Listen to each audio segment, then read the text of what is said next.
South આફ્રિકાના Congo, Uganda અને south સુદાનની અંદર ઇબોલા વાયરસના પેશન્ટો મળી રહ્યા છે, ત્યારે એ દેશોથી આવનારા પેસેન્જર ભારતની અંદર કોઈપણ રાજ્યની અંદર આવે ત્યારે ભારત સરકાર આરોગ્ય વિભાગ દ્વારા જે ગાઈડલાઇન્સ ગુજરાત સરકારને આપી છે એમનું ચુસ્તપણે પાલન કરવા માટેની આખી ટીમનું આયોજન કરવામાં આવ્યું છે।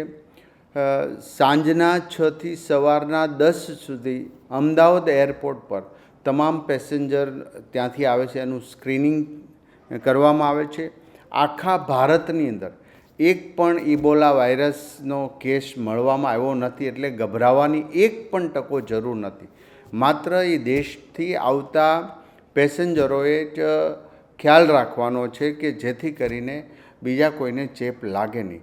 ગુજરાત ગવર્મેન્ટના તમામ અધિકારીઓ, આરોગ્ય વિભાગના અધિકારીઓ આ બાબતે સંપૂર્ણપણે તૈયારી સાથે સજ્જ છે।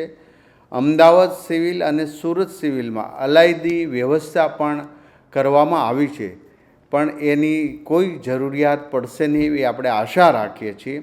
આજે માત્ર એમની તૈયારી માટે અને આવનારા સમયમાં એ દેશની અંદરથી સાઉથ આફ્રિકાથી આવતા લોકોમાંથી કોઈ પણ પેસેન્જર આવે અને શંકાસ્પદ લાગે તો એમની સારવાર માટેની પણ રાજ્ય સરકારે ભારત સરકારની ગાઈડલાઇન પ્રમાણે સંપૂર્ણપણે તૈયારી કરી છે।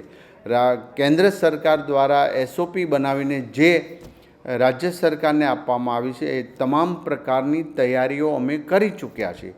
એક પણ કેસ ન હોવાથી કોઈએ ગભરાવાની જરૂર નથી। માત્ર વિદેશ યાની કે આ દેશોમાંથી યુગાન્ડા અને ત્યાંથી આવતા પેસેન્જરો માટે જ આ સ્ક્રીનિંગ છે, અન્ય દેશો માટે પણ કોઈ પ્રોબ્લેમ નથી। તો આજે અમારી આરોગ્ય વિભાગ દ્વારા આ સંપૂર્ણપણે તૈયારી થઈ ચૂકી છે। એક પણ કેસ ન હોવાથી કોઈ નાની એવી ગભરાટની જરૂરિયાત રાખવાની જરૂર નથી।